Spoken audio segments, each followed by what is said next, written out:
I'm trying to live until I die. Come connect, you know it's a lewd state of mind. Yeah. Talking traveling, if you wanna fly. Fitness and finance, living a better life. Keep it raw, no filter. Living with no limit. Thank you for tuning in. Come on, let's get it. Vicky Gomez. Yes. Welcome to Lewd State of Mind. Thank you. Pleasure to be here. I'm Well, grateful for the opportunity. Thank you for coming down because I know you're a very, very busy lady. Yeah, I try to be. Yeah. Before we get going, Buckfast. Have you heard of Buckfast before? I haven't, but I'm looking forward to tasting it. I have Today's your to lucky say- day. Yeah, Cheers to thank you. Buckfast. So Cheers. we've got sponsors at Chapel Street Cellars, Yes. Rob and Joe, and they sponsor us with some Buckfast for our guests. Yeah. It's a tonic wine. It's 15% Okay. alcohol and it's got a lot of caffeine in it. So,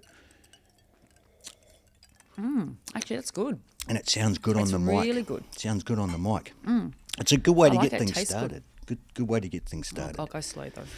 Now, the reason why you're here today is because you've got a lot of questions to answer. I have. Let's have a look. I'm just looking. So, Vicky Gomez, get personal with nutrition. So, you've got a Master's of Nutrition in Dietetics, Bachelor of Science, certificate in FODMAP. What's FODMAP? That's more IBS, irritable bowel We'll syndrome. get into that. People who've got, bloating discomfort. They're the fermentable sugars. Right. A certificate in Paediatric Nutrition Yes. and a certificate in Sports Nutrition. Yes. So this is off your website. With a reputation built over time and qualifications and nutrition and dietetics, Vicky Gomez has a practical approach to health and recognises that humanity and social nature in her clients. In an oversaturated, I like this one, oversaturated, misinformed industry that tends to generate a series of one-size-fits-all solutions embedded in restriction, Vicky removes the sacrifice from choosing to lead a healthy life. That says a lot about you. You've obviously studied hard for a long time. Yeah. How many years have you been in the industry? That shows my age, hey? Probably close to 20 years now. So I graduated, about 20 years ago. Where did you study, if you don't mind me asking? Deakin University, Burwood. So Bachelor of Science was the first 4 years. And then you do a Master's of Nutrition and Dietetics to follow. And that's a 2-year course as well. So from there, then you're qualified as a dietitian. Okay, so you can go out in the world and do what with those qualifications? Well, as a diet, I call it like a doctor of nutrition. So when we're qualified, and we need to keep up to date, but we're qualified, and some people have different, strengths or, expertise. But we're qualified to give people meal plans, educate them if they have medical issues. Examples could be cholesterol, diabetes, irritable bowel, allergies. So we're qualified to do that because we have a background in medical background and nutrition combined. So, so it leads us into many things. Like you could be working in a hospital environment, industry. So I started in hospital, then I went to industry, worked for pharmaceutical, nutraceutical companies for a couple of years. But all the while I always did private practice. Okay, so you've done that all along the way? All along the way. So I used to work full-time and then go off and do my private practice after hours, and just had a natural, I think people a practicality with giving people meal plans. So and then enabling them to be really empowered to be able to action a lot of the things that we talk about and get results. So I always did that, and then eventually having a family, you move on to having to choose the one career path, and that's where private practice has been what I've been doing for pretty much the whole part of my career. Wow. What's your average client? Can we say you've got an average client? Because you obviously deal with a lot of... Yeah. Look, I think it changes a lot too. It fluctuates, but the average client would be anywhere sort of middle, 35 to 60-year-old client who is looking to improve their health. It may be influenced by their doctor, their GP.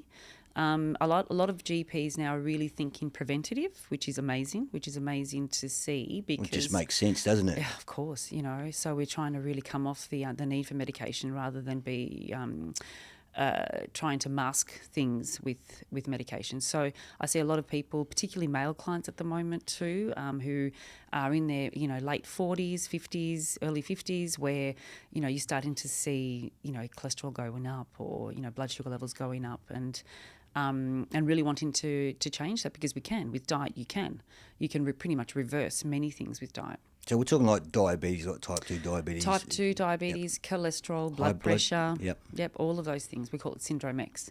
Having all those things, overweight, the abdominal obesity. So it's a huge thing. So fatty liver, huge at the moment. So, and all of those things we can really decrease or prevent with diet, changes in diet. Well, when you think about middle-aged men like you're talking about, I'm sort of in that zone now. Yep.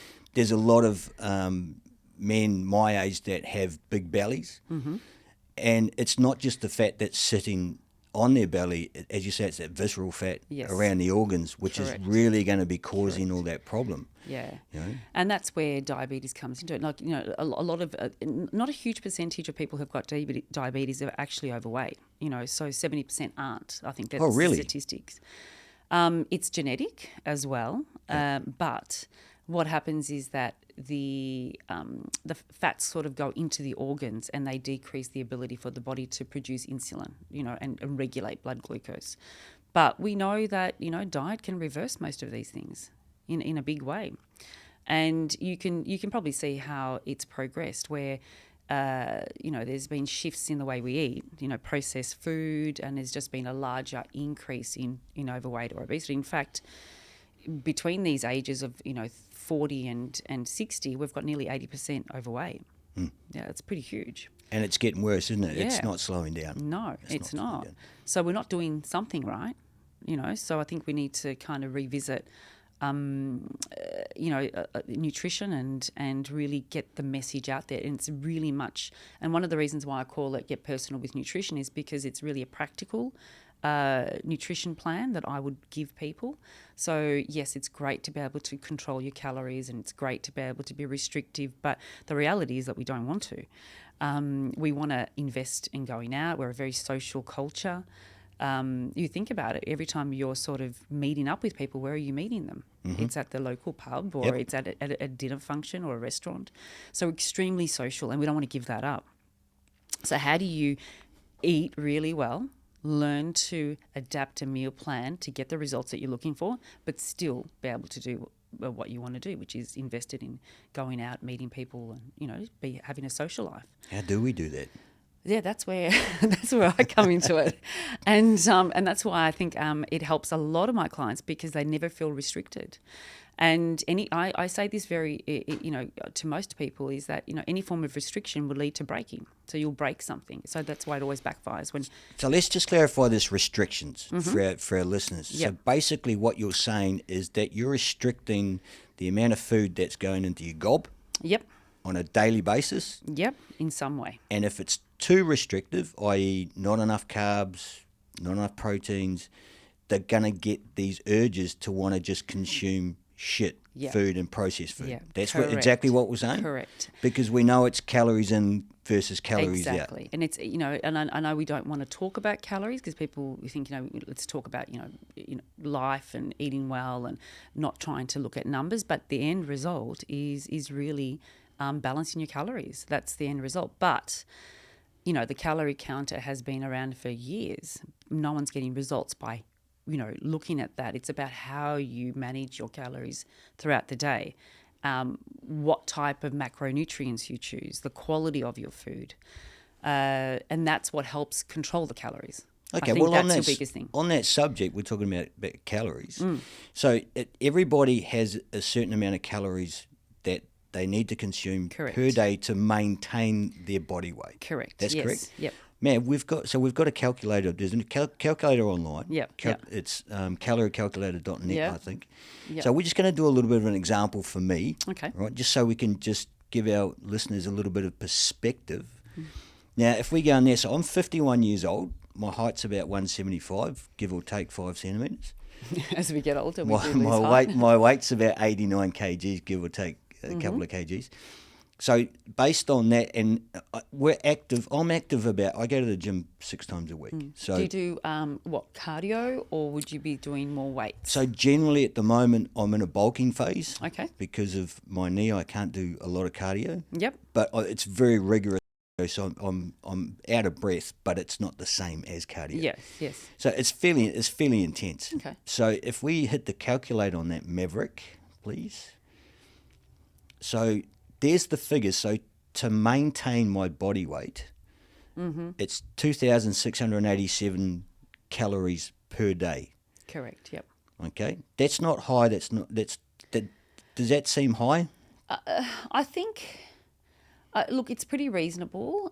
It depends on how much muscle mass you have too. So, because the more muscle you have, the more you burn calories. Yes. Definitely. Yep. So you can't really calculate that in a calorie counter. But what it's telling us is that if we are reducing our calories by about 500 every single day, over a week, it's a kilo of body fat loss. That's what I would be looking at. That's how you would do it. So Per week. Per week. Okay, so So if I'm consuming, say, 2,100 calories per you should week, be getting close to a kilo of body fat loss.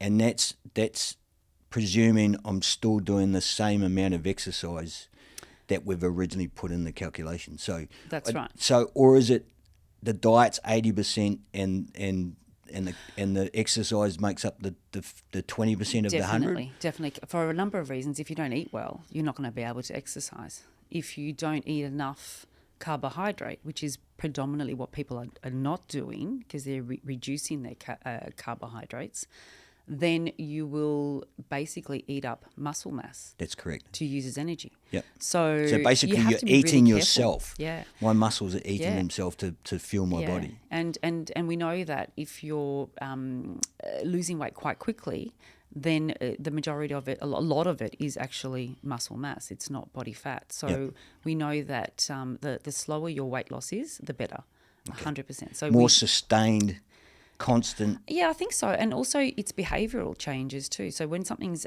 sustainable, it's you've made a behavioural change that you can do for a long period of time. When it's kind of short-term restrictive, behaviours like cutting out carbs, let's say, or not eating till 1 o'clock in the afternoon, that's something you're not going to be able to sustain. That's basically the fundamentals of what you're trying to apply to your clients is creating long-term behavioural. Yeah. That works. Yeah. That has to work, and at the same time, it's not going to backfire, like losing muscle mass, let's say, or not being able to control your calories because you're restricting so much and then you end up binge eating at some point or impulse eating at some point. So there's so much involved in eating and, exercise a regimen. That's what you're probably trying to say. Yeah, exactly, Yeah. exactly. So that's the hardest thing for a lot of people is adapting to those schedules, and it's also about the education. It's like a lot of people don't know about all these factors in their diet and how it reacts and how it how it can be bad for them long term. Because they've just got these same habits that they just keep on doing. They don't know any better. Well, yeah, because it sounds, as I said that before, it sounds super attractive when you can lose 5 kilos on a particular eating plan. But we know that that's not going to be sustainable. So people then try and, that sounds great and they want to do that, but it backfires because it cannot be, it's not longevity. There's no longevity in such a plan. Is it not healthy? They say it's not healthy to do that. Absolutely Is it not not healthy. healthy because of they know you're just going to revert back to the normal, or is it putting stress on organs? I don't think it puts stress on organs to be restrictive. I think your body tends to, adapt and go back to. But I think it's just that I think it affects mental health in a big way. So that's a huge component where you're kind of really trying to be restrictive, follow something, and then you break it. And then there's that the emotion behind it, the mental side, where you then impulse eat and try and start again Monday. And I think that when you're eating, restricting, you're not nourishing the body, it really makes a huge impact on your mental health. Well, cause and effect, isn't it? Yeah. We need it all to be working in Correct. Yeah. unison. And I don't know anyone who eats. If they're not nourished, it's super hard to eat.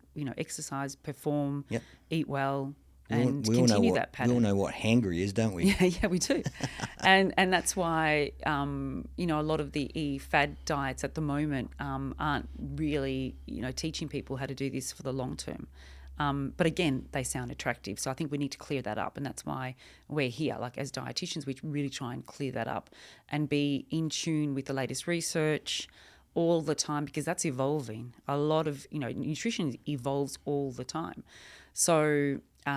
That's our place, trying to educate people, give them appropriate meal plans to get their results and achieve a sustainable result. Where'd you say educate them? Because you will agree that there's a lot of crap online. Yeah. I mean, you can scroll through any feed and there's always somebody trying to feed you not so much misinformation, but just repackaged information. Yeah, possibly, yeah.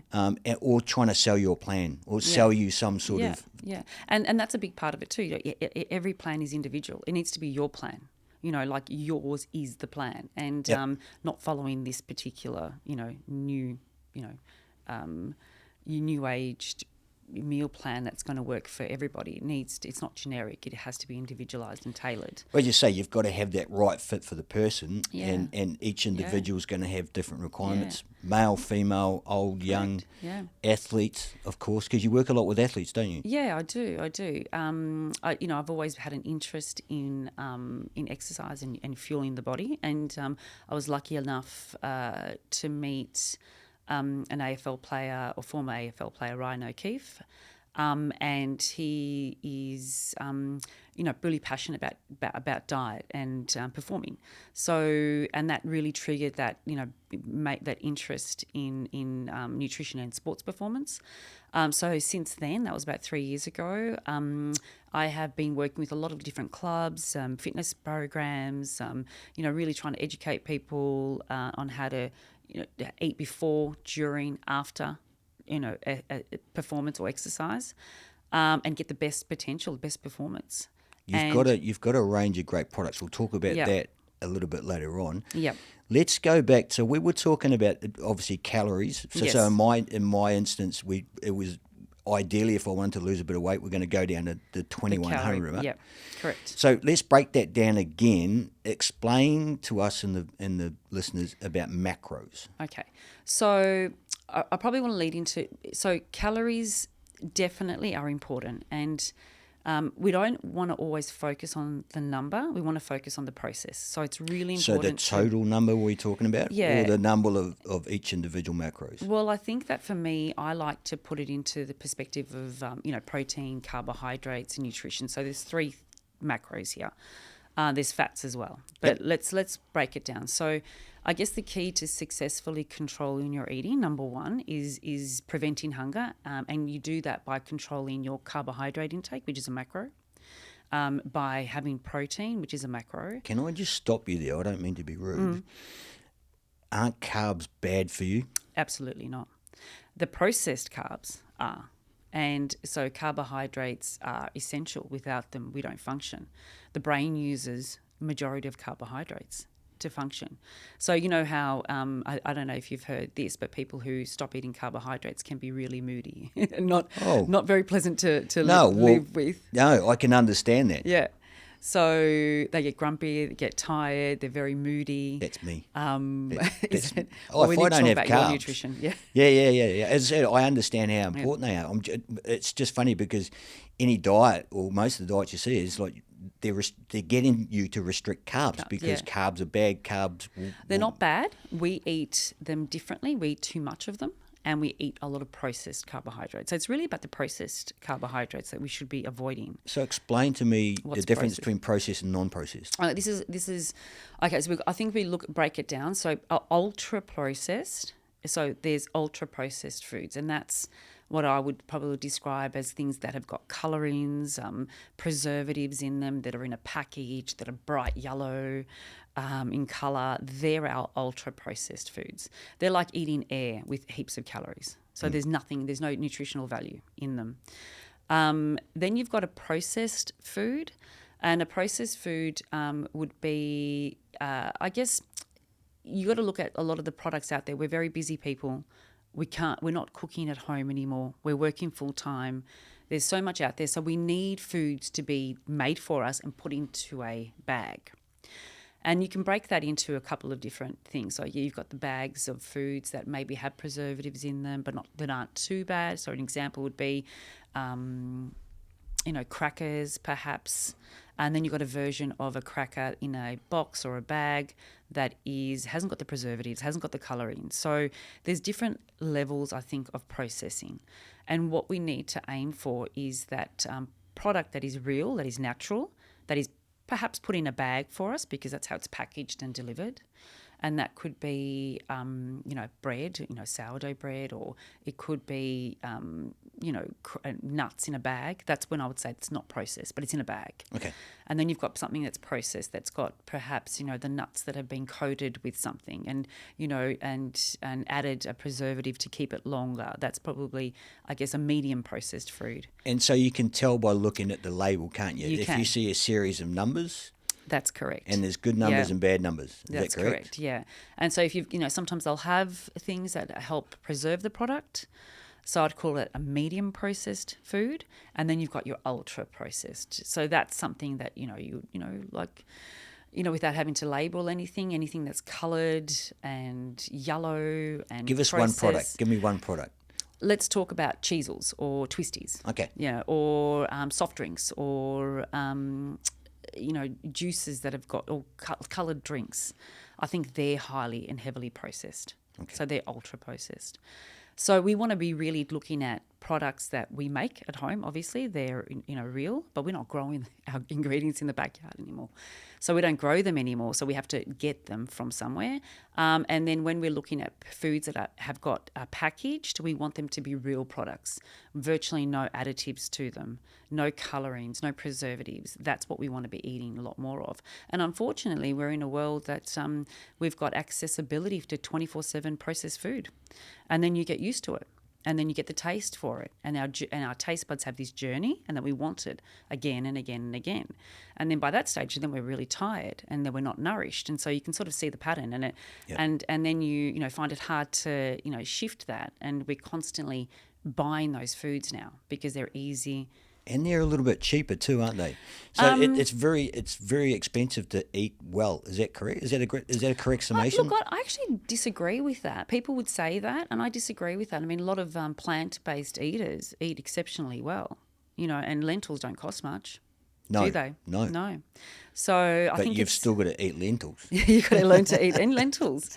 And they don't cost much. Eggs are fabulous. They don't cost much. I think oats are great for you. They don't cost a lot. Well, I just don't think we know how to put that together, and that's the problem. Okay, so people are just lazy. That's what's is that what's happening to society? We're lazy. We just want instant gratification. Yeah, I don't know if we are. I wouldn't say lazy is I think it's the lifestyle we lead. Again, if you're getting up at 6 a.m. in the morning, need to get on a train, go into the city, and you're finishing work at 6, coming back. Well, it's our lifestyle, I think. And then and also I guess supporting families, supporting the lifestyle we live. We have to work a lot to do that. So who's got the time to actually make things as much as we used to? Yeah. So there's a lot involved in it, I think. I think it's, without saying lazy, and sometimes also because we're eating poorly, then we become tired, and then we're not able to do those things. Yeah. Who wants to get up at 5 a.m. and start preparing dinner for when we get home if you're exhausted and you haven't been nourishing the body, so you're tired and you're lacking nutrition. So then you haven't got that energy to get up in the morning and start cooking and preparing and going to the gym before you start your actual workday. And it affects your mental health as well too, which is another big one. Yeah, so that's why I say you've got to start with diet first, and then as diet improves, then you've got all of that extra, the nutrition, the energy, the ability to do that, to be able to get all those things done in a day. Creating healthy habits, Yeah. isn't it? So if we go back to those macros, Yes. we know that carbs are good for us. So carbohydrates, I think we need to look for what we call unprocessed carbohydrates. So carbohydrates that are that are whole grains, that are seeds, that are oats, that are what we call low GI, so low glycemic index. They're digested and absorbed very, very slowly. So, okay, an example of that would be, okay, you've got, let's say, an orange. Okay, so an orange is a fruit. It's a carbohydrate, essentially, and you've got the juice of an orange. Well, which one is slower digesting? The orange. The orange. Yeah, because you've got the fibre, you've got the pith, and you have to digest it. So that takes a longer time to digest. Therefore, that glucose that's coming from that carbohydrate is going into the bloodstream nice and slowly. Okay, so we don't want to spike. We don't want spikes. No. That's bad. That's bad. So if you're having a juice that's got 5 oranges with no pith, not only are you eating a lot of calories or energy from that, you're having 5 oranges in energy now, but you're quickly digesting that. And then, of course, when there's a peak, then there's also a drop. And so what happens when you have a drop? Then you're more likely to have an impulse of something else. Okay. So you're trying to catch up, and have that, that sugar, I guess that surge of sugar all the time, or trying to keep your energy levels up. But if you're having that slow digesting carbohydrate, number one, then you don't have that increase, those peaks and those troughs. You've got more sustainability, and it'll get you from lunch or breakfast to lunch much more controlled, and then your choices become better. So you're fuller for longer. You're fuller for longer, and your choices become better. So an example would be, another example of a good product or a good option is a potato. People think potatoes are bad for you, but they're not. They come from the ground. They've got potassium, they've got minerals, they've got fibre. If you cook them and you process them, and we're adding butter, and then they're in the oven as a scallop potato or scallop potato, with cream and bacon, well, yeah, then that's different. That's where we add all these calories, and then it becomes a different product. But carbs themselves are not the enemy. We need to choose the right ones. We need to control the amount, definitely, because if we're not burning the energy, then we're going to be putting on the weight, regardless of how good our carbohydrate that we choose are. So I think it's all about energy intake versus expenditure in the end. So we need to learn how to manage or control the amount of carbs per day. So we're talking about how many carbs go in at what time during Correct. the day? Yeah, I think it's about structure and timing. I think it's extremely important to have carbohydrates. Now, we know that research tells us that if you skip breakfast, we put on weight. So, and there's this huge discussion of people trying to intermittently fast, and they're skipping breakfast. But the research tells us that people who skip breakfast tend to have a greater surge in glucose when they eat their first meal, and that can promote an increase in blood sugar levels and then a drop. So we should be having breakfast. Breakfast, it doesn't really matter what time we have that breakfast. It doesn't have to be at 6 a.m., but we're breaking the fast at some point. The fast from the last time you ate. So if I finish eating at 7 o'clock the night before, I don't have anything until the next morning? Correct. That's how we should be eating. That's part of your circadian rhythm. So, circadian rhythm is sleeping. Yeah, so our rhythm. So, as soon as it hits night, we should, melatonin goes up. Yep. And we should not be eating. We don't eat when we sleep. However, our lifestyle here is such that we are all sitting in front of the TV, we're snacking on things, so we tend to consume a lot of calories at night, and they're not going to be good calories at night. That's when we're tired, so we choose the wrong types of calories. So we're probably not getting that fasting, that 12 to 14 hour fast. So I think that what's a really good kind of fasting period, which really is in line with our circadian rhythm, is to have about a 12 to 14 hour fast throughout the day, or throughout the night, rather. So if you're eating or finishing your last meal at 7, then anywhere between 7 and 9 a.m. the next morning is when you would want to have your breakfast. That's healthy. That's healthy healthy to do yeah. that. And having that 10-hour window of eating is also quite healthy too. So if you're, having, I guess you're having breakfast at 7 a.m., you'd be finishing your last meal at 5 p.m., let's say, or 6 p.m. So anywhere around that 10-hour mark, I think, is important. But if you leave your your first meal up until maybe 1 o'clock, what will happen is then how do you get your nutrition in that small period of time? You need the macronutrients, right? We need so many grams of protein per day. We need so many grams of carbs. We need to nourish our body. We need the iron, the vitamin C, all those things. Well, how do you get that in to a small period if we're only eating, for 6 hours in that day? So it's better to have a constant intake over the course of your day Yes. than, as you say, like fast. Because to be quite honest, if I did not eat from 7 o'clock until 1 o'clock the following day, I would be an arsehole to be around. I would be angry, Yeah. and I could not think. I couldn't honestly Function, I can't function properly. Correct. I've tried it, and I can't. For the love of me, I cannot see any benefits in it. No, I agree. I agree completely, and the research agrees with that too. People who call it intermittent fasting, and they get results for weight loss is probably the reason for those results is because they're stopping eating at night. So if you finish your food at 7 p.m. and you used to be an eater on the couch, well then therefore you're not eating all these calories. Well, that could be 400 or 500 calories, couldn't it? Way more than that. Exactly. If they're smashing Tim Tams and stuff. Yeah, if you're not eating during the day, you're top heavy at night. Yeah. And at night, you're always going to be more vulnerable to eating the wrong food because you're tired. And that's basically how it works. You're always eating better in the morning. Sorry, you're always controlling things better in the morning. Yeah. So I think that's where intermittent fasting is used in a different way. I think intermittent fasting was was used or researched for other reasons, for cancer, for bowel issues, ulcerative colitis, Crohn's disease. So I think there's benefits in fasting from food for those reasons, but I think people are using it as a means of weight loss. So it's not something that you're recommending? No. I think it's important to go with the circadian rhythm, which is not unnatural. And fasting for me would be very normal. It's very normal to do 12 to 14 hours if you can. Do a lot of your clients have problems with sleep?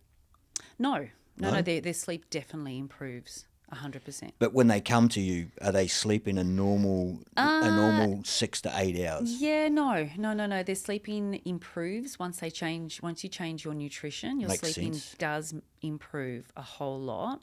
Inflammation decreases, particularly with women who've got menopause or going through perimenopause. Once you improve your eating and decrease inflammation, lose weight, particularly males who lose weight will definitely sleep better because males tend to put on more weight around and when there's an increase in weight for a male, there's probably obstruction when they're sleeping, so therefore they're not sleeping well. Oh, yeah, and they're snoring, they're keeping their partners up. Yeah, correct. So it's not pleasant. Home is not pleasant then.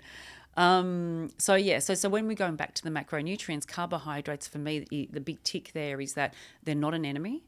We do have to be careful with which ones we choose. We have to choose the ones that are going to really keep us satisfied for longer.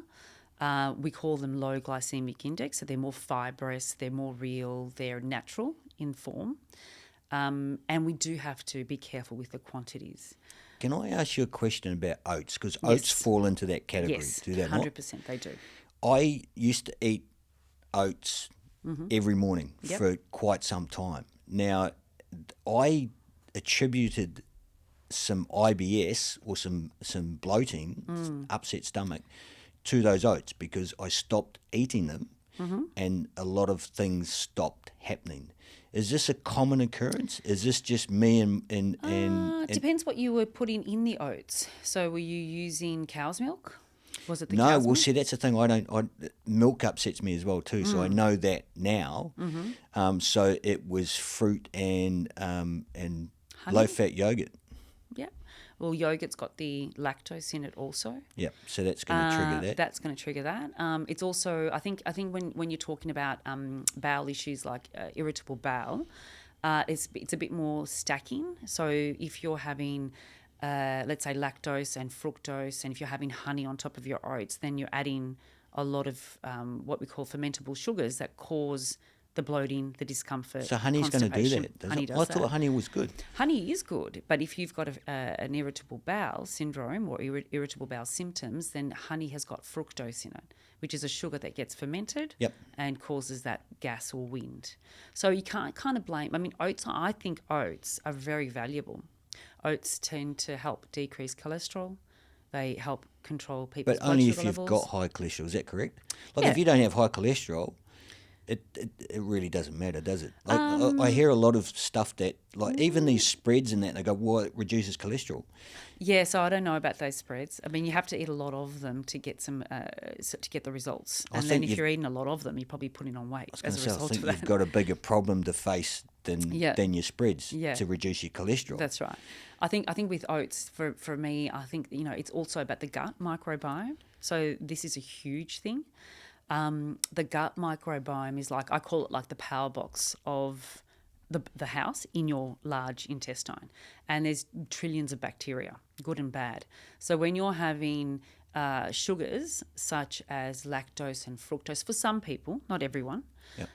it could be genetic that you've got these issues. It could be just the processed food. It could be antibiotics. It could be something's happened, throughout your life that's built up. And so these sugars now are being fermented, and that's what's causing that irritable bowel. Now, do you blame oats or, oats are really important because they've got fibre.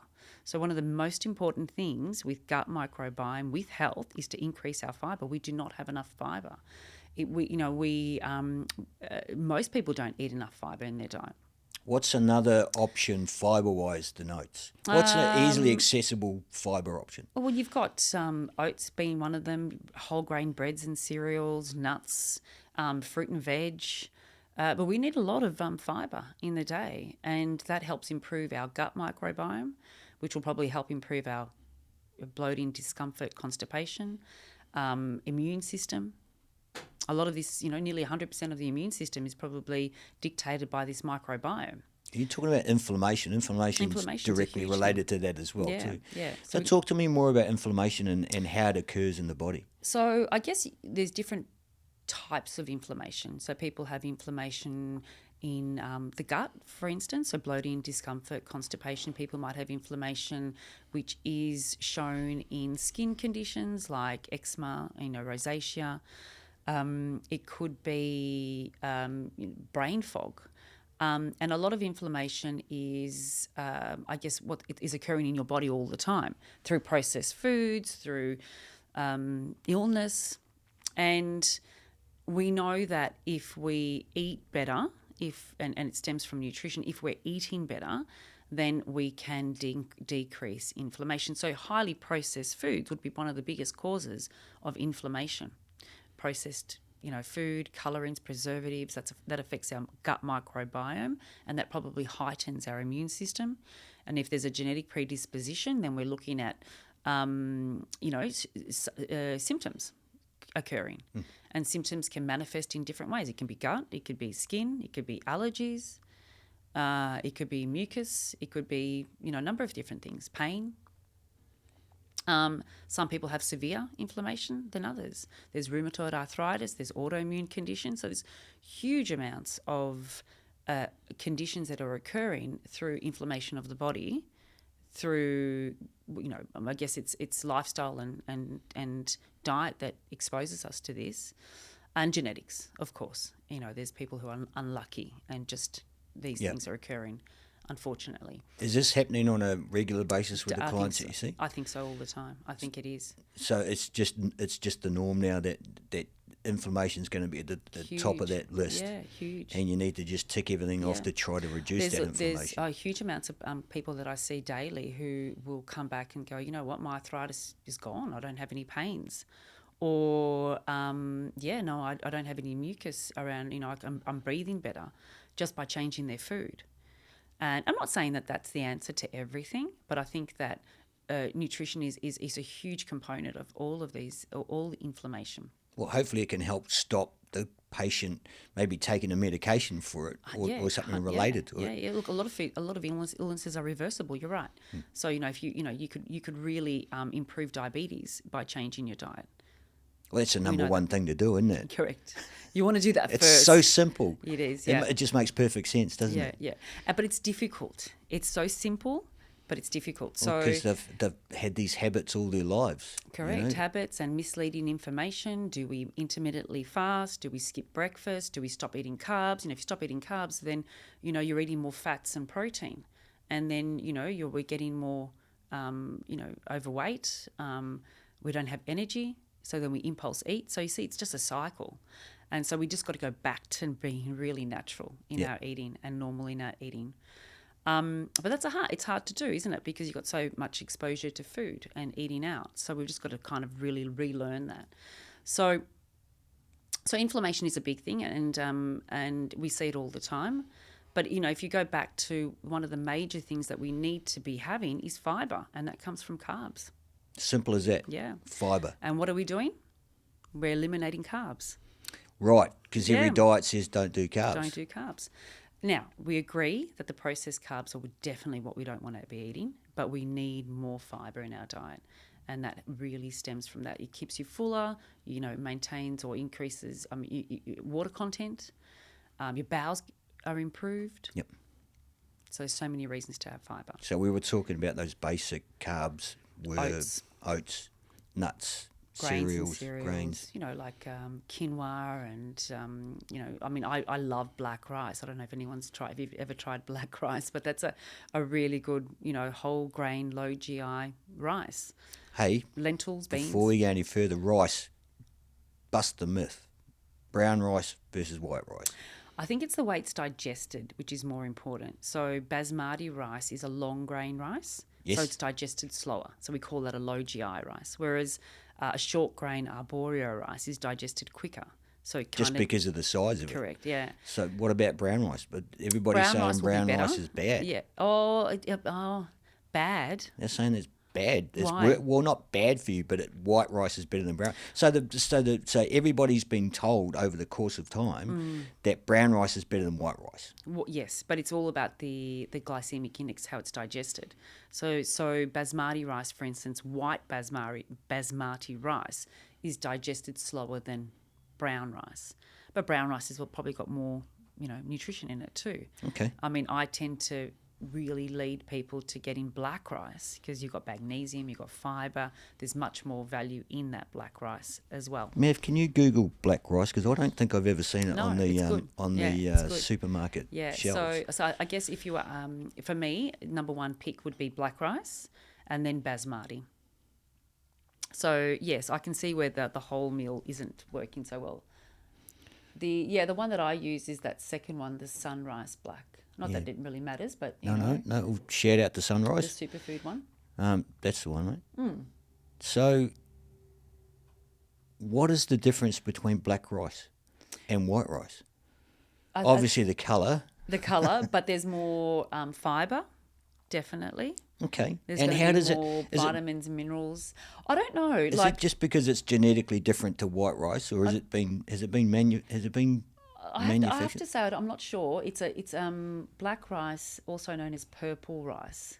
It was the forbidden rice. I think in China, going back, and you might have to Google this, Maverick, again, because I can't remember. But when I was looking at the research behind it, it was called the forbidden rice. So people, it was for royalty in China that could only have black rice. Ah. Yeah, something like that. So it's obviously been around for a long time. It's been around for a long time. So grains like quinoa and buckwheat and barley and lentils, they're all really high in fibre.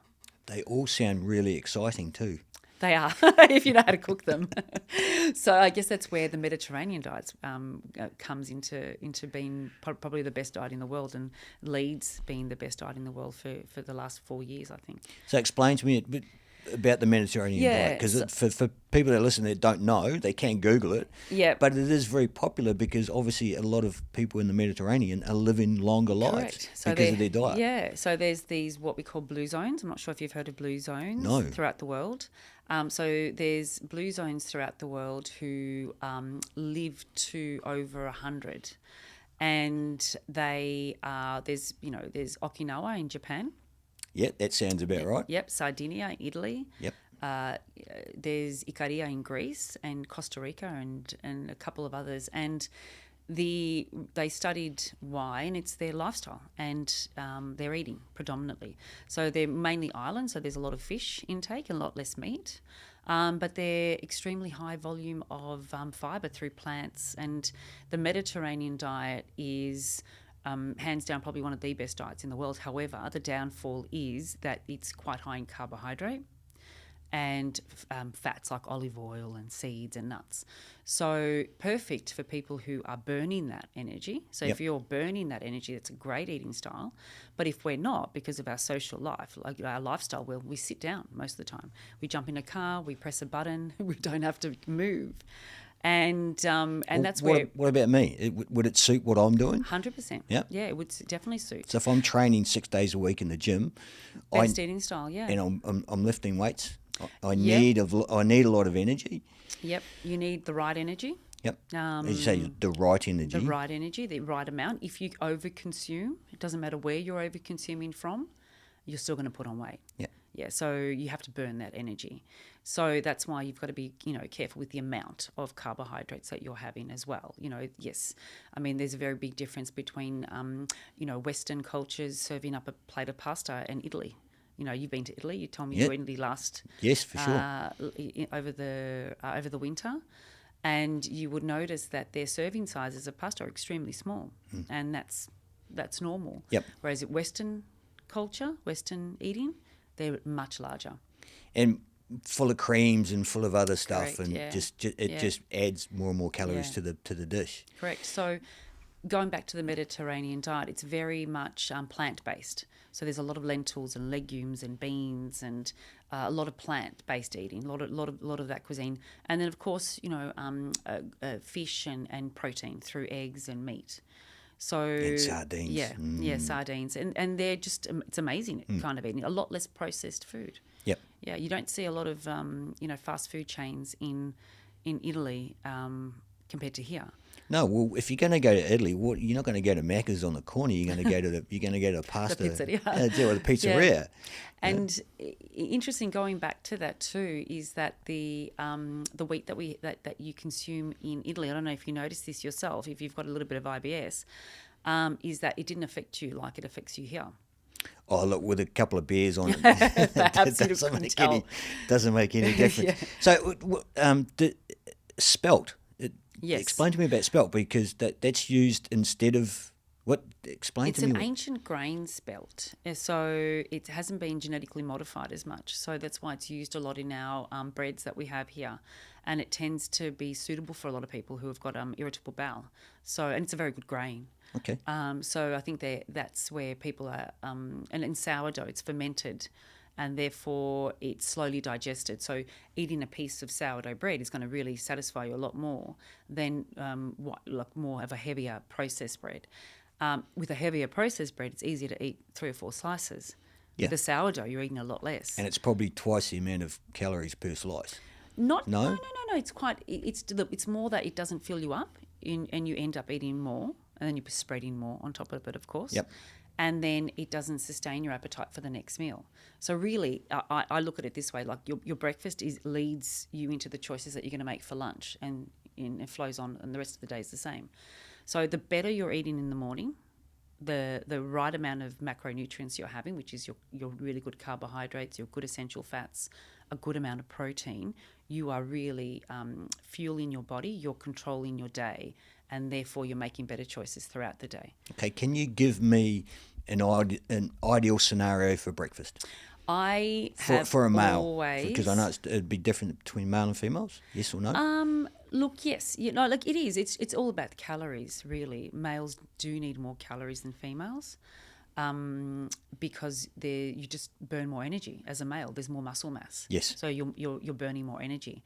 But the actual type of breakfast doesn't have to change. It's more the volume, perhaps. Like, somebody who is a male might need to have, 4 tablespoons of oats as opposed to 2 or 3 that a female would need. So it's more volume. Give me an ideal scenario for breakfast for me. So I'm a huge fan of smoothies. Yep. And I have probably the first thing I would give people to do is a smoothie, and I think it's a lot of reasons. Number one, it's convenience. You can make a smoothie really quickly and out the door. if you sit down and have a bowl of oats, we run the risk of putting all these things on top of it and having too much volume, and sometimes that affects people's weight. We don't have the time, so it's, again, time, management. It's got hydration. We can put protein in it as well, and it fills you up. So you can put a lot of superfoods in there also. So always gave people recipes and still do, give people recipes to make their smoothies in the morning using oats, using a good amount of essential fats through seeds or nuts, adding some protein in there, like a plant-based protein or a protein powder in there. So we're not always eating so much meat. I think we've shifted our culture is that we way too much meat, processed meat and meat in general. The volume is huge, and that's led to a lot of, research and showing that it increases people's cholesterol levels, diabetes, inflammation in a big way. So smoothies for me would be hands down one of the best things to eat. Oats, if they're done really well, sourdough bread, peanut butter spreads, they're fabulous. Avocado, eggs. I'm a big fan of eggs. I think eggs are great. That's what I would be recommending for breakfast, like a whole grain wheat Bix. And I think they're sustainable. They're low GI, so they're digested slowly. They're high in fibre, and they really control the rest of your day. Yep. You're setting yourself up for success, aren't you? Correct. Basically. Correct. And so, yes, that's why I'm a big fan of oats as well, because you put oats in your smoothie. So if we're doing an average smoothie with some oats, bit of whey protein, are we using milk or are we using water? I tend to recommend an almond milk or a plant-based milk.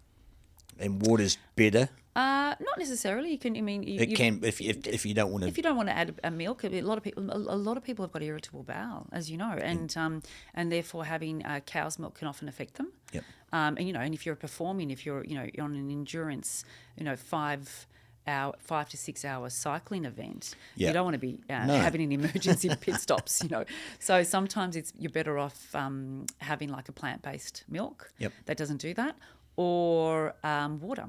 Yep. Then you hydrate better. Now, that's one of the reasons why I started a Healthy Empire, which is a food line that I started years ago, and it was really just because I was giving one of my clients a recipe to do a smoothie, and he was a chef. And he's like, Vicky, you know what? I just don't want to be in the kitchen. Can you just do it for me? So I started formulating and curating a smoothie blend. And you know what? It actually tasted really good, and it was so valuable, and that was the start of a food line that I created called Healthy Empire. And that's basically a smoothie, but it has real ingredients in it, very different to a shake. So it's got oats in it, say chia seeds or pumpkin seeds. It's got a rice protein powder. A lot of people have got allergies to cow's milk. So by all means, people can use different types of protein powders, and they can have,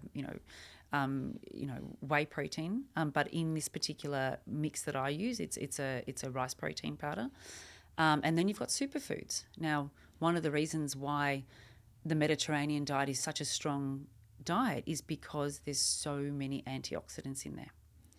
And that's coming from all our plant-based eating. And they're good for you. Oh, they're amazing. And we'll have to talk about that in a second. second. Yeah, exactly. That's about inflammation. Going back to that, we could talk nutrition forever. So in this particular smoothie, you've got like pomegranate, beetroot, cocoa, cacao, chia seeds. We've got. This is one of them here, isn't it? That's one of them. Products. This is one of them.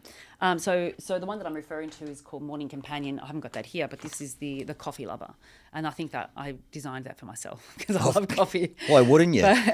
But this is the style. This is what it is, and it's helped. I guess the first one I did was really just to help my clients. So it was convenient, it was easy, they could trust it, and it was really beautifully tasting. So you're connecting taste and health together, in the one. It's harder for somebody to consume something when they've got to hold their nose and chug it down. Yeah, it's just not fun at all. No, and a lot of protein powders don't taste nice. So you have to formulate them really well. And then the ones that taste nice have got so many artificial things in them. Yes. So you see how it's such a complex, food is so complex.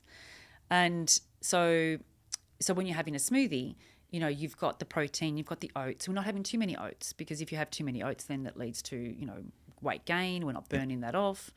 Then you've got your protein powder in there, and protein powders aren't always, beautiful in flavour. So then you need to mask those flavours with, the superfoods. So it's got blueberries and,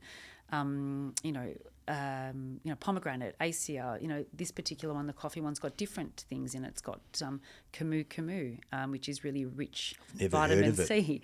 So it's a fruit, and it's really rich in vitamin C. Or there's maca powder. So that more so than oranges for vitamin C? Yeah. Camu.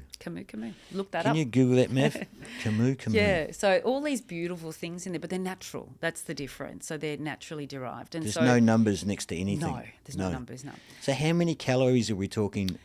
So what are you doing? 1 or 2 scoops in a? Well, that's the beauty of this too, because it's variable. So if you are just, if you're 60 kilos and you just want to maintain your health, then you'd have 2 heaped tablespoons. Yep. If you're an athlete, someone like a Ryan O'Keefe or somebody who cycles, every single day, you'd need probably about 4 tablespoons. You can add more protein. So they're not protein shakes. They're actual smoothie blends. So it's superfoods. Yeah, they're a superfood blend. Yep. And they're very well designed. So they taste good, and they've got all these beautiful ingredients in them, which help you because there's a lot of antioxidants as well. And so therefore it starts your day really well. And it's easy. So you scoop out 3 tablespoons, you add your favourite milk, whether it's cow's milk, almond milk, oat milk, water, and then you add some banana. So we don't want to put any sugars in them, but you want to sweeten it up a little bit. So there you go. Camu. Is it there? I can't see it. So camu is rich in vitamin C. It's a powerful antioxidant, and it helps improve your health, your skin, your immune system. So these are things that we don't have a lot of in our foods, and that's the premise behind this brand. It's bringing out natural ingredients that can actually give us a little bit more benefit, and particularly focusing on antioxidants. So the one that I'm doing at the moment, and the model behind the this Healthy Empire, is that I work with people to design products. So the one that I'm working on at the moment is with an oncologist, and who's really passionate about nutrition and wants to be able to give her patients something that they can trust but can be beneficial. So, things that would help people who have got whose immune system is quite low. And that's what I do. So the one that was with Ryan O'Keefe was for performance and athleticism. And, there's also, so many other things that are in the pipeline. Sounds exciting. I love it. Because you're dealing with all these professionals and all these great, great minds. Yeah, and I'm as learning you say, heaps. Yeah. It's a win-win for everybody involved. Yeah. And obviously your clients. Yeah. Look, if it wasn't for my clients, it wouldn't be a business, to be honest, because they have been supporting me the whole way through. And it's helped a lot of them. People are losing weight, feeling amazing. I can give you, a lot of people who have done really well, not just because of the smoothies. You don't have to have them. Sometimes they're not your thing. It's okay. As long as you're getting the same value, or we're doing this in a different way. It's adding value to what you do in day out, yeah, and trying to, as you say, change those habits with people. Correct. And then, so you've got a range of products that is just making their journey a little bit easier and a little bit tastier. Yeah, correct. And if not, then there's everybody gets it. You need variety too. So again, going back to that breakfast meal, sourdough bread, peanut butter, avocado, eggs. That's they're all great breakfasts to have. And I would probably also note that I would probably, have breakfast about 2 hours after waking as well. So that works really well with your circadian rhythm. And calorie-wise? Yes. So we've ascertained that there's a certain amount of calories we need to consume per day. Yes. It does not matter how you consume them during the day. So if I'm doing, so. It does or it doesn't. So that's my question. Is like, if I have a 1,200 calorie breakfast, mm-hmm. I've got another 1,200 for the rest of the day. Does it matter that I'm taking more in? Yes, it does. I think it does. How does that affect you? I think I think spreading the food throughout the day is going to make a big difference. I think that there's a lot of research saying that we don't really, having more than 30 grams of protein in a meal doesn't more than that won't be used. It's not synthesized properly. Okay, stop. Yes. Because we haven't really talked about That protein, have no, we? No. Protein's a big discussion. It's an obsession, I think, with a lot of people. So we did the numbers on my macros, Mm-hmm. and I've got 269 grams of protein that I That's a need lot to of consume protein. today. It's a lot of protein. It does seem a lot, doesn't it? It's way too much. That was what So- we calculated out. I thought it was 1.6 grams per one kilogram of body weight. Yeah, that's probably the maximum I'd be saying that somebody would need. So I should be around about the 169 Correct, or 269, which I think I am. I consume just with whey protein about 120 grams a day. I think that protein is an obsession for people. I think it's over. I guess it's overused. We need protein. By all means, we definitely need protein, but not to the extent that people are taking it. And anything that your body does not need, it doesn't get stored. It just goes. We just don't use it. But then it runs the risk of now a lot of protein-based foods are animal foods, right? So therefore, if we're eating too much meat or processed meats, well, then that backfires because there's increase in illness, there's inflammation that comes from that. We know that eating way too much meat has increased risk factors for cancers, cholesterol, diabetes. So we want to be careful where we put our protein. We want what we call lean protein. So for me, I like using the word lean protein. Okay. So what's lean? Examples of lean protein. Give us an example, yeah. So protein powder is a lean protein. We've got lentils and eggs, tuna, fish, pork, being good examples of what we call lean proteins. They're all good proteins. Minimum amount of protein per kilogram in body weight is 1 gram. 1 gram. 1 gram per kilo in body weight. So an average person being, say, 70. That's to maintain. That's just average. Yeah. Obviously, if you're an athlete or you're working out, you do need more. And anywhere between 1.4 and 1.6 is always a good benchmark for protein. That probably equates to about 120 grams per day. Is that right for your calculations? I had it around about 160 is what I thought. Yeah. So I was doing over 100 grams with protein powders, and then I was getting the rest of the protein out of fish and eggs in my diet. Yeah. So and also thinking about your ideal body weight versus what your current body weight is. Well, exactly. I could shred down another 4 kg. So yeah, I'm carrying a little bit extra weight. So if you calculated it according to your ideal body weight, then you're probably around about the 120, 130 mark. Yeah, makes sense. Yeah, so that's about what you need. Even people who are plant-based, if they can get over 120 grams of protein, then they're really mostly meeting their amino acid profile. And you were saying that any more than that, the body's just going to... Just doesn't do anything. You're just going to shed it out? Yeah, exactly. It just doesn't store, doesn't do anything. Yeah. Whereas glucose you store. So Of course. carbohydrates you store. You store in the muscle, in the liver, and then you use that for energy the next day. Whereas protein you don't. And I think if you overzealously use protein, particularly by increasing meats, then you're increasing your fats. Then that runs the risk of the other, things that we talked about. Yes. Cholesterol, diabetes. So you're just going to be careful to use a number of different lean proteins. And I think that if you're having, say, a whey protein or a rice protein or a plant-based protein in the morning, that's a great start rather than having, eggs and bacon. I love the idea of using eggs for lunch. Bumps up your protein a fair bit. Yep. And you're getting a lot of protein out of your eggs. And if you're doing, say, tuna and egg, you're already getting 30 grams of protein nearly, which is what your body would need. And it's easy too, because it's not, when you think about the amount of protein you get out of some tuna, it's not a lot of tuna to get that 20 grams of protein. It's what the and little same with the tins. eggs. Exactly. They're perfect. And they're real. So you've got, it's an omega-3, it's a fish. So you've got the benefits of doing that, or even things like lentils and chickpeas. We don't use them enough. You're selling me on the lentils and chickpeas, I think aren't you? You've got to try them. You know what? You got to really try them. It's Mediterranean. You do get protein out of lentils as well, but you build your microbiome, you build your gut health. Yeah. And that's why you can't have a lot because, as I said before, the Mediterranean diet is highly plant-based, but there's a lot of calories in lentils too. So I think having a variety of different lunches is great. So whereas some people tend to stick to the same thing, which is like chicken and salad or chicken and broccoli every day.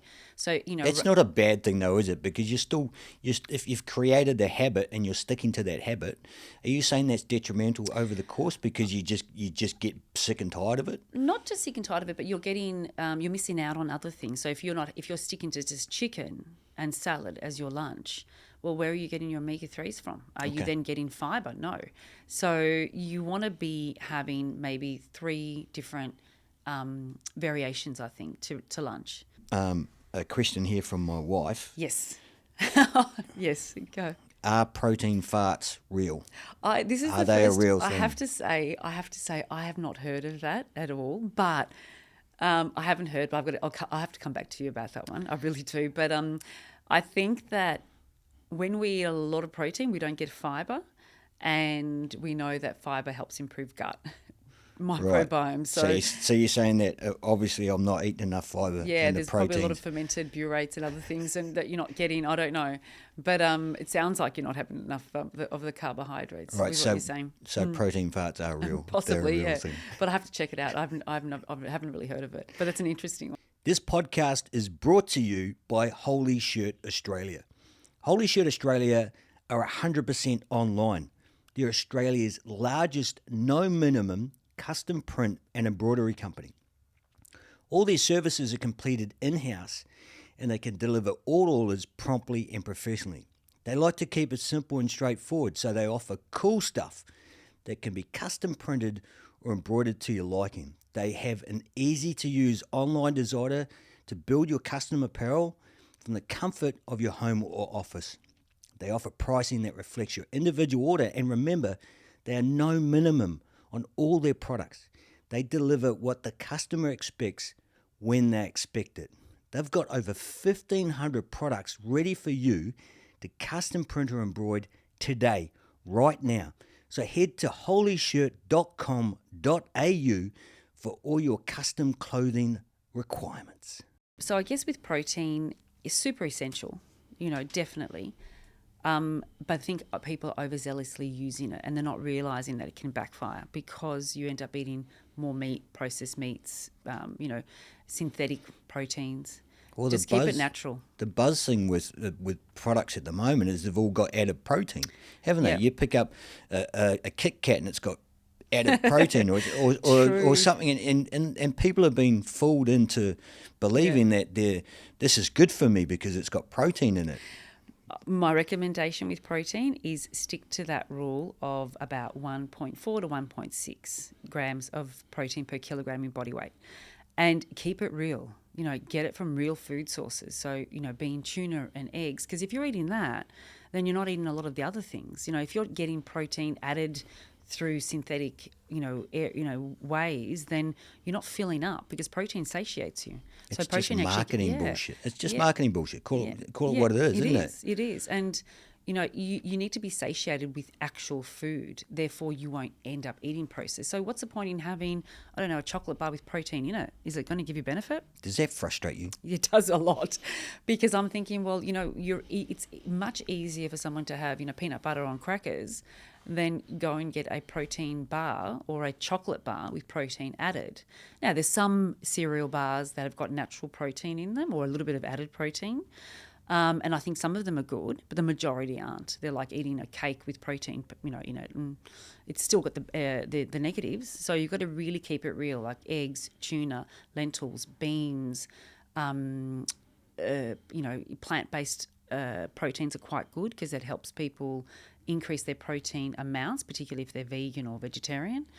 But keep it real. That's my recommendation. And don't go overboard. Question for you then. So there's a lot of packaged protein bars and protein drinks in servos and supermarkets. Yes. Would you recommend those for somebody that needs to top up, or are they just full of shit? I think they've got so much processed ingredients in them. have a look next time. There's probably a few out there, but they wouldn't be in the commercial supermarkets. They'd be in health food stores. That would be quite good and obviously, quite expensive, unfortunately, because, they're not cheap to make or manufacture. But anything that you'll find that's got those added protein, really look into it. Like what's on the back of that, in that ingredients listing. There's definitely going to be numbers. There's going to be additives. There's going to be sugars. It's, like I said, a chocolate bar with protein in it. So you know what? You'd rather have a boiled egg or a tin of tuna, or make yourself a protein shake, or learn to make things with protein, substitutes like a protein powder. So as an example, as part of the Healthy Empire range, we make protein loaves as well. So the product itself, which has got all the superfoods in it, can be made into a vanilla banana bread. And we sell that. Sounds tasty. It's amazing. It's amazing. It's easy to make, obviously. Yeah, so you supply everything, put it in a tin, correct. into the oven. Yeah. So we do this now, and a lot of places have actually embraced it and are putting it onto their menus in cafes. One of them being in Oakley, Vanilla, which is a really iconic. I don't know if you've ever been there, but it's not iconic. I've heard about it. Yeah, it's a really beautiful place, and they're looking after people who have got health issues. So they're saying, well, we need something that's healthy, that people can actually have while they are patrons of their restaurant or their cafe, and they've got that as a product line, and protein balls. So protein balls are quite good. However, again, with protein balls, a lot of them have got nuts and sugars and peanut butter, so they're not always going to be good for people who are trying to lose weight. Now, remember that nearly 80% of the age bracket that we're talking to are needing to decrease their weight, particularly abdominal obesity. So we've got to be careful about calories again. Yep. So yes, the product might be really healthy, but if it's densified, which means that it's got so much, so many calories in it, is it then going to be good for you? Probably not. Well, I've seen a couple of products on the shelf that they claim they've got 20, 30 grams of protein in them, in whether a ball or a biscuit or something like that. Yeah. That's easily consumable. Yeah. And it's got 600 or 700 calories in it. Correct. You just got to look at the back, Yeah. and that's the first thing you look for. You look for sugars, you look for calorie. Correct. And consuming that amount in a small item, in a snack, just doesn't make sense to me. No. It does not compute. No. And that's where you say that these people Yeah. fall into these traps where they're consuming stuff like sugary drinks, Yeah. alcohol. The average beer's got 170, 180 calories in it. Yeah. You're banging out 6 of those a night. Yeah. That's 500-600 calories. That's correct. On top of Yeah. what you're consuming food-wise. Yeah. So you can see how people get into these rhythms and these just day in, day out, doing the same thing over and over again, and then wondering why they're getting overweight. Yeah. Or wondering why they're not happy. Yeah. Because they're overweight. Yeah. And it just snowballs. Yeah. One of my big comments to my clients is, chips are for children, alcohol's for adults. You've got to choose. And not that I'm, saying that we should be drinking or condoning that, but we have to, invest it where we want to invest it, where occasionally. So you just, again, it's all about calories in the end, but being able to control your calories means that you have to keep your blood sugar levels steady, have enough protein to satiate you, be nourished so you're not tired, because we know that when you're tired, what happens when you're tired? You're just consuming. You're consuming Yeah. more. Yep. So they're the first 3 principles of any good weight loss or health strategy. And so then, and that's why you've got to just be conscious of exactly what you said, that there's protein bars that, that you think are great, but they're not actually. You're better off sometimes just, as I said, picking up, having a boiled egg as a snack. Yep. That's probably a really good choice, or a tin of tuna or peanut butter or nuts or a protein ball, but being conscious how it's made and manufactured. You didn't mention fruit in that sentence. Fruit is a fantastic snack, and you could call me a fruitarian if you really wanted to. I eat a lot of fruit, probably too much. And look, fruit is amazing. And one of the things that really bugs me is when people say not to eat fruit because it's got too much sugar. if you get to the point that you are not meant to eat fruit, then it's way too late. And that's not because you've been eating fruit all your life. It's because you've been eating processed food and sugary drinks all your life. And fruit should not be put into that category of not eating. Fruit's got fibre, it's got nutrition, it's got antioxidants. It's low GI. Majority of it's low GI. Some aren't. So the principle with your fruits, particularly if you've got blood sugar level issues, is that you should be having fruit that has got fibre. So anything that you can eat with the skin. So that Bananas, bananas the exception to the rule. Oh, is it? No, you can eat bananas because they're fibrous, but things like watermelon or mango would be not so great for people who've got diabetes because it's digested quicker because it has no fibre. That makes sense. Yes, it makes perfect sense. Kiwi fruit? But fruits, kiwi fruit, we eat it with the skin. Oh, do you? Yeah, I eat it with the skin. You Best guys source are of weird. fibre. You're the second guest that we've had that eats kiwi fruit. So a you lot of defluff Kiwis it. do too. Well, you know I'm a Kiwi, don't you? Yeah, I can tell you. So what do you? You defluff it. Well, the and Kiwi Gold hasn't got that. Doesn't have the Does fluff the on it. prickly sort of fluff. But the other ones I do. I like the best for people who need to get their bowels moving.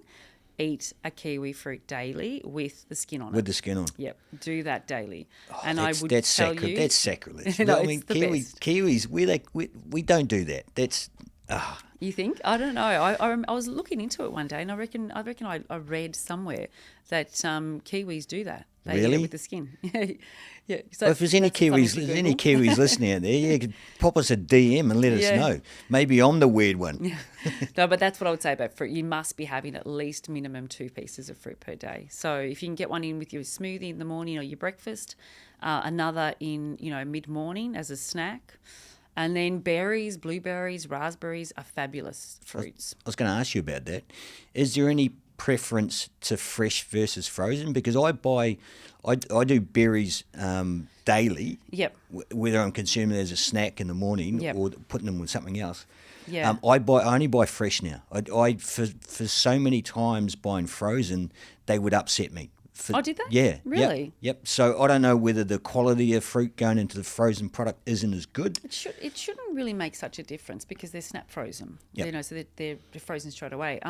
But there is no difference frozen as opposed to fresh. No, not really. I guess I don't know why they would have affected you. I can't see why, but it depends. Sometimes blackberries can maybe have a little bit of fructose in them, so that could affect people's gut. Yep. But blueberries, raspberries, strawberries are all fantastic, and you can see because they've got a lot of fibre, because they've got a lot of skin. Yep. Because of the surface area to volume ratio. Well, they're fantastic. Yeah, and there's antioxidants, huge amounts of antioxidants in berries. So they're absolutely great for you, but they're also very low in calories and sugars. Yes. So they act as a really good, filler. So I would call them something like a free snack. So that antioxidants we're talking about, that Yep. also helps with inflammation, doesn't it? Yeah. Is that correct? So what antioxidants are? So we've got things like what's called free radicals in our body. And with oxidative stress, so with environment, toxins, smoking, pollution, food, the free radicals can proliferate and they can really increase risk factors for things like cancer, aging. So aging is a big thing. So everybody's having berries and decreases the aging process. That's another topic we could always talk about. We'll get to topic. that in another podcast, I think. We could be here for hours. So what antioxidants do is they stabilise these free radicals and reduce those risk factors. So we don't eat enough plants in our diet. We really don't. And the Mediterranean diet, though, is very heavy in plants because it's if you think about some of the foods, they were poorer countries, and so they were harvesting, so they had to use a lot of plant foods to make meals from. So that's why there's so many. It's a good I guess eating style. Mm. But antioxidants stabilise free radicals, which reduces those risk factors of aging, disease, illness, cancer. I think a lot of people understand that and know that now. Yeah, exactly. Yeah. And it's not a buzzword, it's not a buzz phrase. It is science. Science, yeah. And a lot of people just don't understand. They don't understand their bodies. I mean, I'm at 52, I know my body better than I've ever known it, which is just through just trial and error, basically, Yep. and changing habits and doing something different to get a different result. Because Yeah. if you're doing the same thing and expecting a different result, well, that's a definition of insanity, isn't it? Yeah. Well, and I sort of say that a lot with, if you think of the last 2 decades, we've been, on all these fad diets, restrictions, no carbs, high protein, high keto. Have we become less overweight and obese as a country? No, or a we're getting nation? fatter. Yeah. And disease, increasing, escalating. Healthcare costs, huge. Yep. So we're not doing it right. And then if you think back, what we were doing right was portions. I think portion control is a huge thing. I mean, so when did a coffee become 500 mils? Yep. Everything's getting Bigger. bigger. Yeah. and America's it's a huge example. and it's got more crap in it. 100%. America's huge, an example of that. Or you can drink soft drinks at at theme Supersize parks. me. Yeah, supersize me. And what will parents pay for? And their kids get used to it. Then you get the flavour for it. Then you want it. Yep. And so in portions. So not eating real natural foods and having more processed foods, and also portion sizes have been a real problem for people. We're getting way too much in. And the example of the coffee is just a clear example of how we're doing that. So one recommendation I would have to everybody listening out there is that just go from what you are, if you're having a large coffee, go back to a small coffee. Yep. There's a huge difference between 300 calories and 40, 50 calories. Well, exactly. And the difference between a black coffee versus a white coffee, and then you add the sugar on it.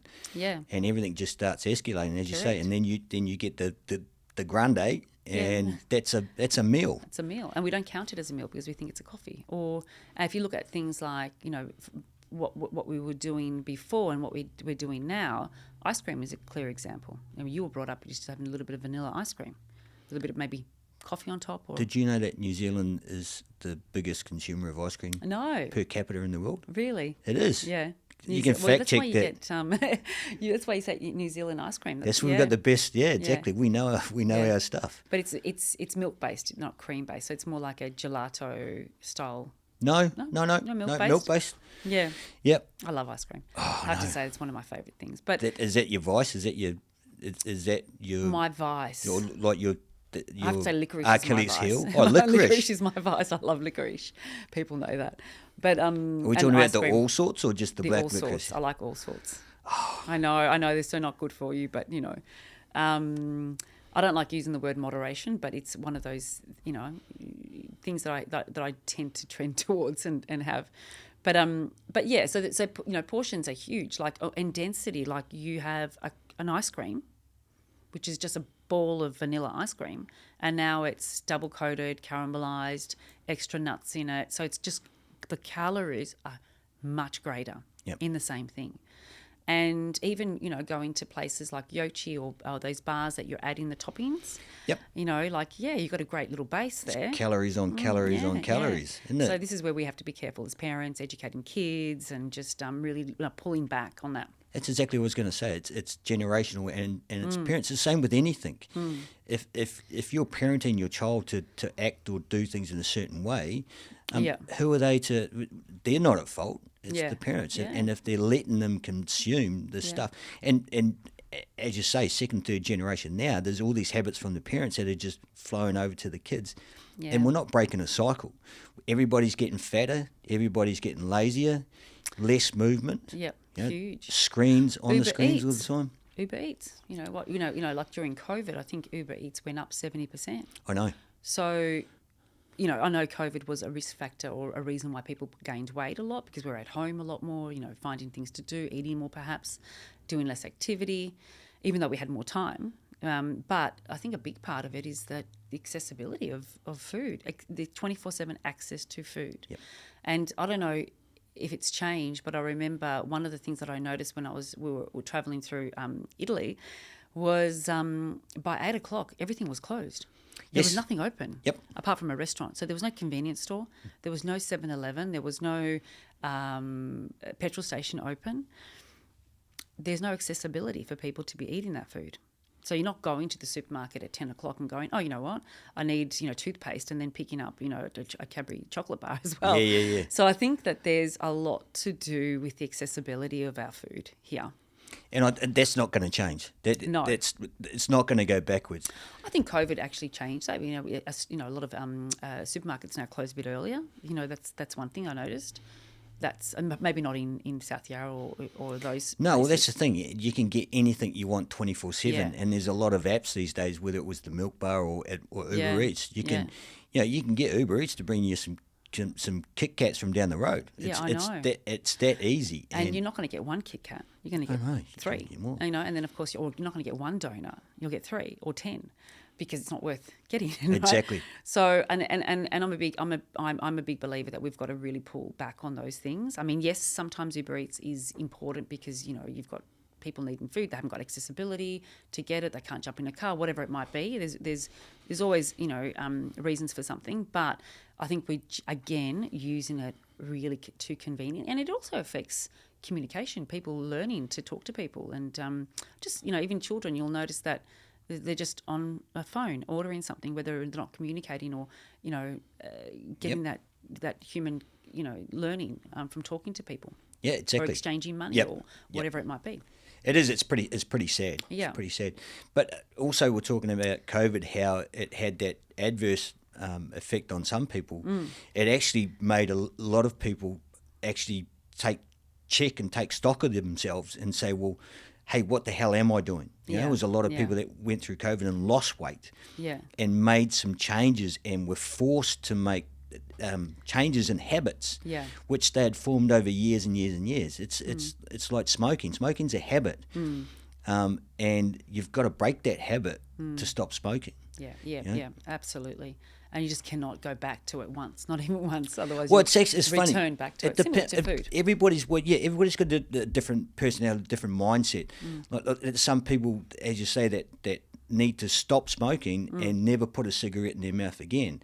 Now, I smoked for 20 years, but I can go out and have a cigarette at a party and just not even think about it ever again. So you probably got a rule in your head. You're not allowed to buy it. You're not allowed to buy a packet. Because if you do buy a packet, then you'll end up smoking. That's how it starts. It's like you place these restrictions on yourself. And there's a lot of people that unfortunately don't have that will to do stuff. They need people to help them through. That's exactly what you're doing. You're taking your clients and you're saying, all right, we're going to start with baby steps here. And I mean, you do shops with your clients, so you take them into the supermarkets, show them all these good choices, and start creating those habits. And that's how they start, by changing those habits, and then it starts become normal. And that's interesting. So like one of the things that I notice that when I see a client and I give them a shopping list to purchase their food or go on a shopping tour, which is a lot of fun, it's really about 24/7 access to good food now. So if you've got 24/7 access to good food, you're going to eat that food. Which means stuff in your pantry and in your fridge. Yeah. So if you're filling that fridge up and, with the right things, whereas people who are trying to restrict calories may not have the other alternatives. So then, of course, you end up at some point breaking it and, whether it's butter and bread or whatever you're eating, you're going to break that habit because there's a restriction. But if you've replaced a lot of your snacks with the right snacks, then you're already going to get major results from that. Well, you're going to make better choices, aren't you? Yeah. You say, like my wife, you feel better. My wife can't have stuff in the house. That's her mentality. And if it's there, it's got to be consumed. You just got to get rid of it. Well, I think the message is that. So if you've got, Tim Tams and ice cream and chocolate and you've got, children around, well, what's that message? Yeah, you can eat this every day. Yep. But they're not really everyday foods. They're sometimes food. Well, it's only because they've understood over the course of time that it is an everyday food. Correct. Because it's available. Yeah, it's available. So we have to learn to buy the right foods and have that available, and use and have sometimes foods as treat foods. So going out and buying chips or going out and getting things. But if you're bringing them home on a daily basis, well then where the message is let's eat it. And of course, if you're vulnerable and you're sitting in front of the TV at night, and then you choose something like that, then you create a behaviour and it tends to continue. So how do you feel about cheat days? Oh, cheat days. Okay. Are cheat days a good thing or No, a bad thing? no. Cheat days are not a good thing. Investment days are different. Investment Yes, days? I call it an investment day. Okay. So investment day would be that, you're going out to the pub and you really want to have a steak and some chips and a beer. A cheat day, though, is this open gate of, go hell for leather and eat whatever you want to eat. And I can guarantee that it's going to backfire because you're not going to be able to, you're going to feel horrible, you're going to have gut issues, you're going to affect your microbiome, you're going to affect your health.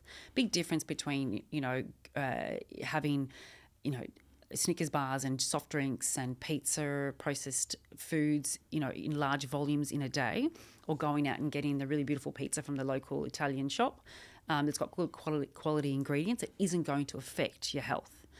Nothing wrong with getting fish and chips, but if you're getting processed burgers, then that's going to affect your health. That's going to affect your mood, particularly your mental health. And so to get back on track, after you've had a cheat day, is quite hard if you're mentally So you're saying not it's feeling adverse. good. It's adverse. It's affecting you. Yeah, exactly. And as you say, mental health. I mean, your body is not getting what it wants, and it's just been full. It's just filled with crap. Yeah.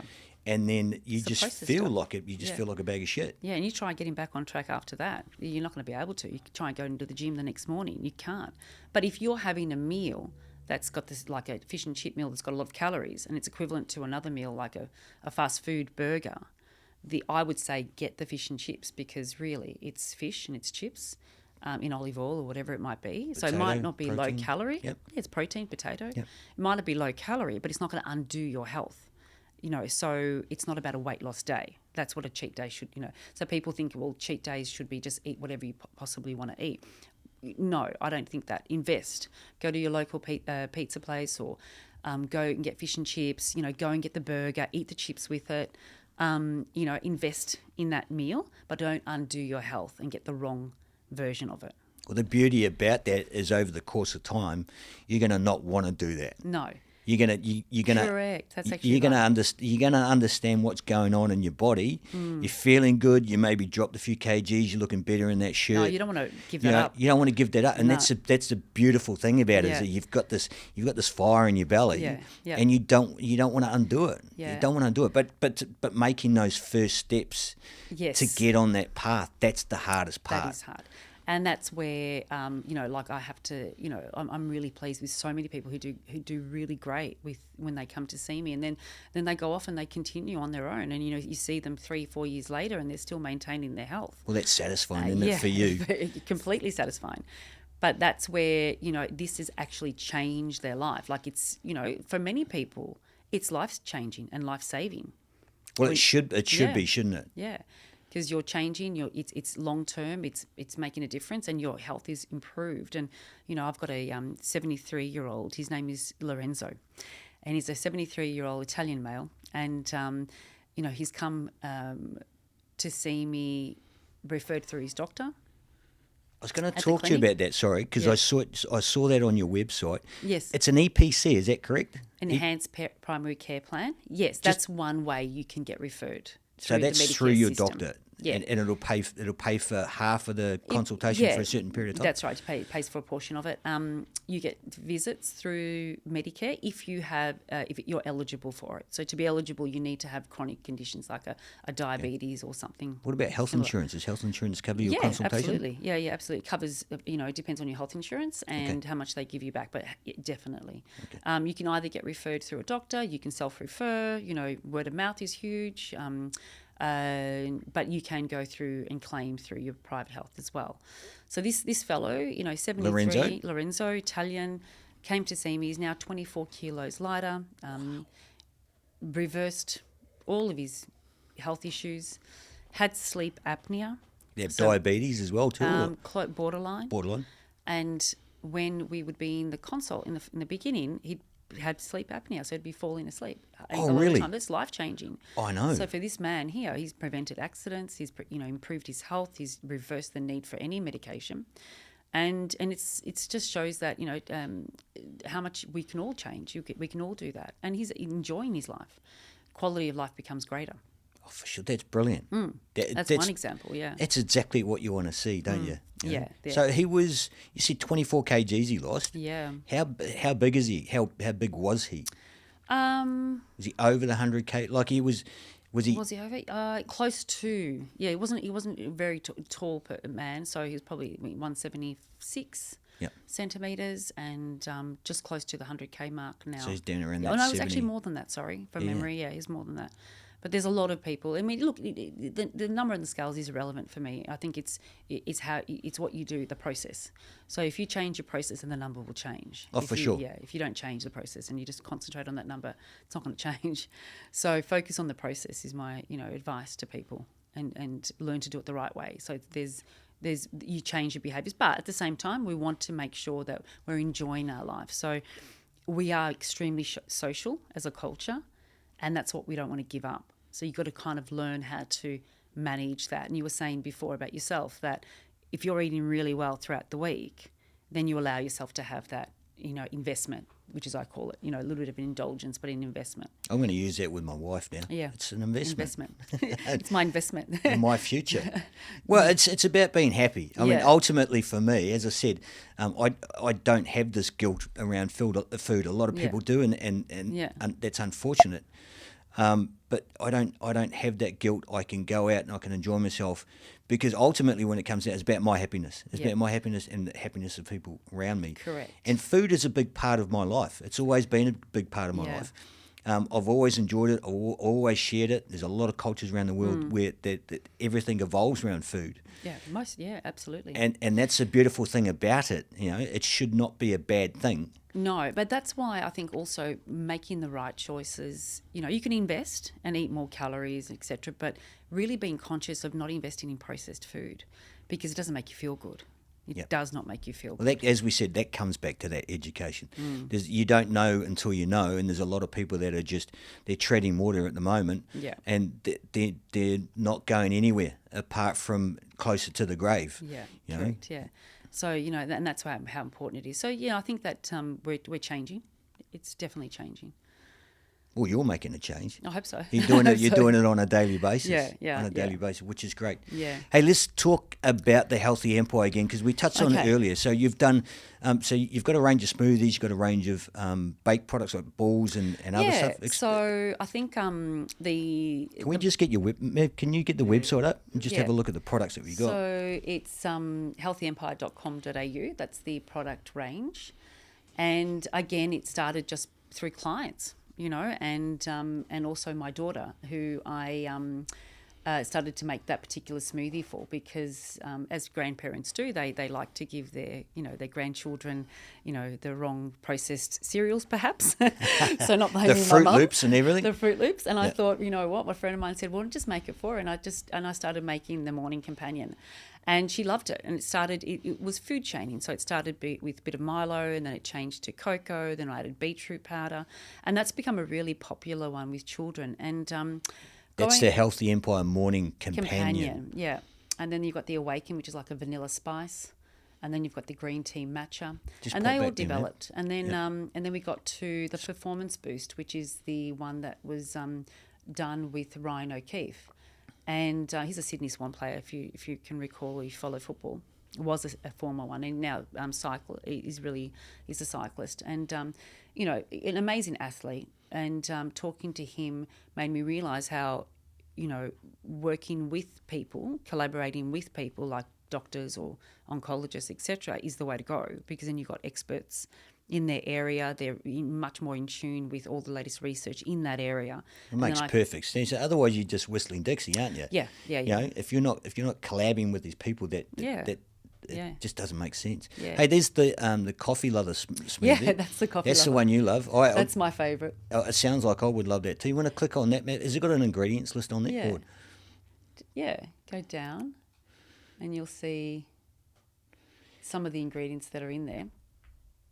So they're based on oat bran, rice protein powder, dates, hazelnut, maca, coffee powder, stevia, camu, turmeric, vanilla powder. So antioxidant, anti-inflammatory. And all organic, I see. Majority organic. Real coffee bean.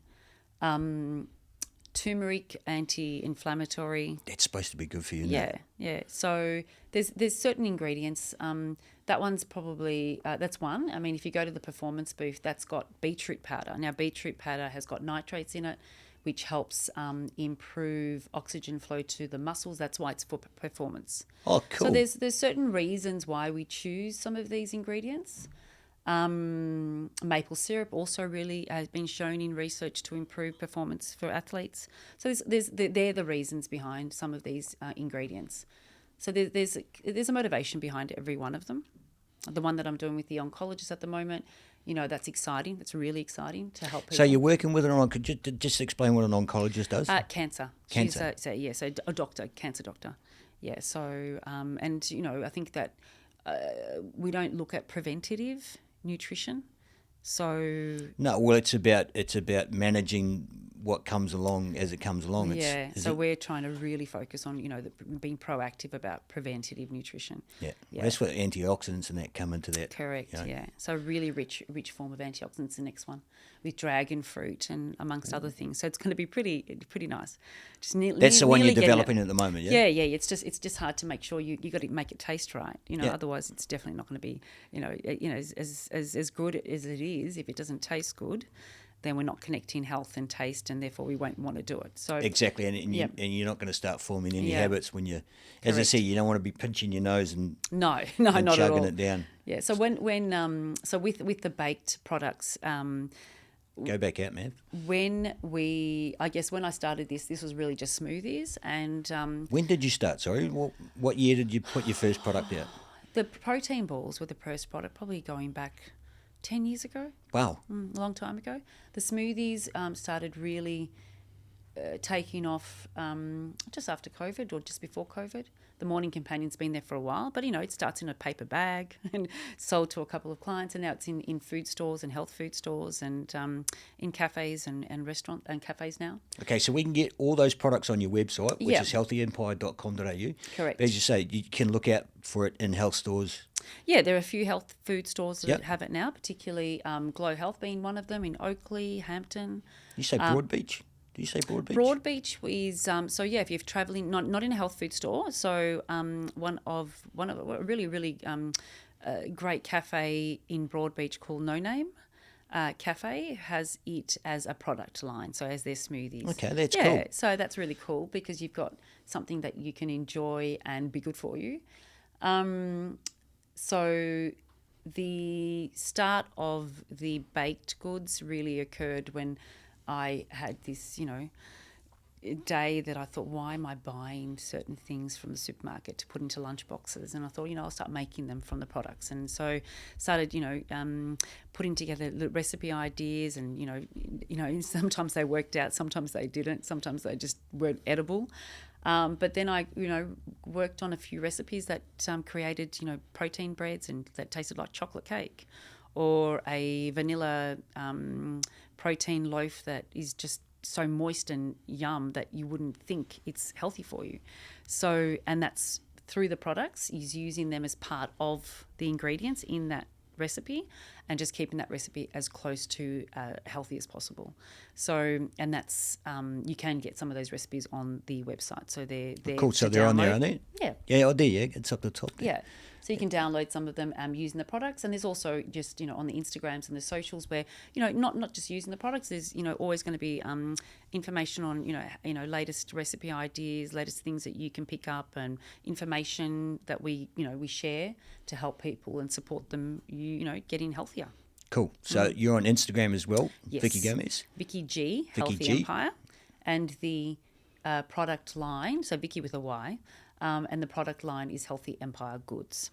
Now, if people want your professional services, they go Definitely. to vickygomez.com.au. Yes. So as you say, you can be referred through from your doctor. Yep. Go straight to you. There are Straight to me if you some like. concessions on health insurance. Health insurance, and if you have eligibility, then you can get through Medicare. So there's a nice scheme which you referred to before, the EPC program. Yep. That helps people as well. For those people that don't know the EPC scheme, it's brilliant for anything. Like I got one when I damaged my knee good, from my physio. doctor, and it was through the osteo, or Yes. to go to my Yeah, osteo, yeah. and it's for 10 sessions, and I think that you get half of it back from, which was better than my health insurance. I think it's 5 sessions. Is it? Is it for I'm you? pretty It is, sure. or for I thought it was for pretty much all allied health. You get 5. Apart from mental health, you can get more than that. But I must check it. I thought it was for 10. Maybe it is only for 5. yeah, per calendar year. Because I'm only like second or third Yeah, into it, so yeah. I'm going to So have to go check that. Yeah, check unless they've changed it. But yeah, it's a great incentive, and it really think about, that's what we're trying to do. We're trying to prevent going onto medication rather than trying to support or fund medication as a state or a country. So our healthcare costs can improve. Otherwise, we'll be just masking a lot of our health issues with medication. Well, the big message here at Lured State of Mind is to go to your doctors. It's as Yes. simple as that. There's a lot of people that don't see their doctors on a regular basis. I go every 3 months. I get my bloods done. That's good. So every quarter I'm going, I'm checking what's going on, and that's more important to me as I get older. Yeah, yes. Because there's a lot of After preventable. 50. There's a lot of exactly. You've got your colon, you've got your Yeah. heart, you've got Yeah. all these things. Yeah, correct. And there's a lot of preventable diseases that people are getting. They're not doing due diligence. They're not looking after themselves. And as I said, that's the one thing with Lured. If we can educate our listeners, Just go. is just go. I mean, regardless of whether you're 52 in your like health. me, or you're 32 and you've just had your first child. Yeah. Do you not want to be around for that child's wedding? Whatever. It just makes perfect sense. And it's important. And it's invest in your health. Like one of the questions you had earlier is healthy food is expensive. And I'm like, well, not really. You can eat lentils. It's quite cheap. So you can work around cost, because it is, living costs are huge now. They're much greater. Yeah, exactly. And, a lot of foods that are healthy are expensive, but you can buffer them with, recipes that are very, cheap to make. So there's a lot to learn. Well, it's the same as a gym membership versus a push bike or your running correct. shoes. Yeah. So You just can get the same outcome, exactly but, in do different ways. do what works for you. Change some habits, break Yeah. some habits, and make some new ones. Yeah, correct. Brilliant. Correct. Look, we've had a fantastic time today. Yeah, Thank that you. was good. I hope our listeners take something, at least one little thing away from that. Yeah.